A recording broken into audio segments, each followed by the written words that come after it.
What overused word or phrase needs to be retired in 2026? Normalize X. Tell me your why without saying it. Tell me you don't know without telling me really grinds my gears. It's usually intended as some big slam dunk or gotcha, but is so often deployed by people who clearly think they're a lot cleverer than they are. Occasionally, it fits well and makes a valid point in a way that is actually appropriately snarky for the recipient, but basic, mildly annoying people are so keen to score a zinger, they'll just throw stuff out there even when it isn't called for and isn't even a good response. Normalize. I'm good with it as a synonym for destigmatizing serious topics we need to talk about for the sake of health or well-being or whatnot, and I actually appreciate it. But as a snarky or even semi-snarky word, I'm quite over it. Thoughts? Tell me your why without telling me your why is so annoying.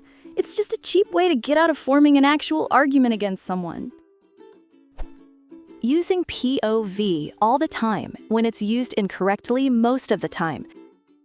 Don't use POV when you mean me in real life. I see it on TikTok all the time, and every time I see it, I comment, "That's not what POV means." Maybe, I can change some of those people. My veteran brain will forever see this as privately owned vehicle. 6, 7, skibbity, I'm in my blank era, IYKYK.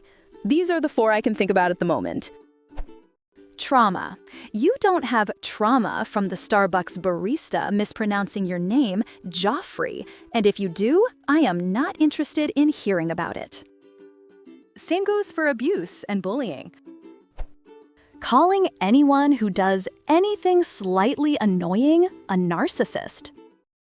Especially annoying to hear if you've ever dealt with a real narcissist.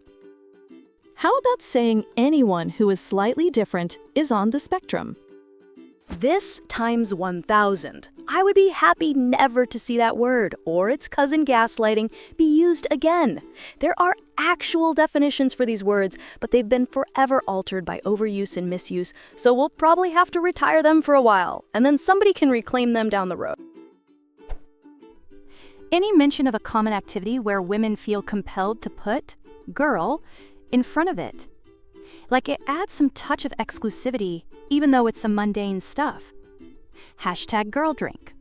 Hashtag girl boss. Hashtag girl workout. Hashtag girlfriend fail. I'm not anti-woman by any stretch, but highlighting actual accomplishments would be more pleasant to the reader. Using and overusing, honestly, as a filler word. Unless you're known for being a pathological liar, starting every other sentence with honestly is just silly. Also, man blank, especially when talking about a woman doing it. Hashtag manspreading, hashtag mansplaining. That prefix adds nothing to the discussion except sexism. People calling groups of people chat, mimicking streamers who see their followers as a collective group of minions. Wait, is that what that means when people say, "Chat, is this?" I thought they were pretending to talk to ChatGPT. I actually think this one is funny because it's ironic. You voiceover Reddit posts and comments to create YouTube, TikTok, and Instagram videos. I was today years old, adulting, cooked, shook. I feel attacked, holding space, authentic self. Basically, any made-up internet phrase or overused words from the last decade. Littles, just use kids or even little ones. They are not many versions of you. They are your children.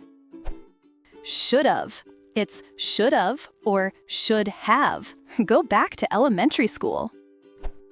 The use of cooking or cooked for anything other than their actual meaning. Similarly, I hate ate to describe anything but ingesting food. I built an AI that does thing that already has 47 solutions. Hey, welcome to our Seltzer Company website. We have an AI assistant, Bubbles, to help you in case navigating a website is too much for your primate brain. Bubbles here. Need some help? Living in your head rent-free. Everyone always thinks they're so original when they say this in an argument. It's the way people use it. What do you think about random person? I don't really like them. Oh, they're just living in your head rent-free. No, you're the one that frickin' brought them up. Low key. People overuse or misuse it for things that aren't low key. To be honest, honestly, not gonna lie, and so on. People preface completely innocent statements with this all the time. It's pointless. Honestly, I think the store is closed. Not gonna lie, but this is a good sandwich. Those do not require disclaimers for honesty.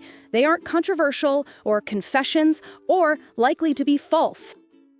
I don't usually say anything truthful, but when I do, it's that I'm enjoying this sandwich. The not gonna lie one always prompts me to ask, why would they lie? Imagine doing X and thinking you're Y. Let's go. I'm cooked. Goated. Streamer vocabulary is atrocious. Not just goated, but GOAT, being an acronym for literally greatest of all time, is overused to describe things that are objectively not the greatest of all time. Nothing burger. It reminds me of awesome sauce in the worst way. What happened to pointless? The grandkids are slowing down on 6-7, finally, and I haven't heard them say Sigma for a while, so hopefully those are both going away forever. That's so skibidi Ohio Riz of you! My 5-year-old is trying to make 8-9 work as a replacement since I banned 6-7. They'll just come up with something else. You really shouldn't let it get to you. The whole 6-7 thing was so harmless. But if for some reason you really need to get all boomer about it, just start using it yourself. They'll stop. Thanks so much for watching. If you enjoyed this video, hit the like button. It really helps. Subscribe for more and tap the bell so you don't miss the next one.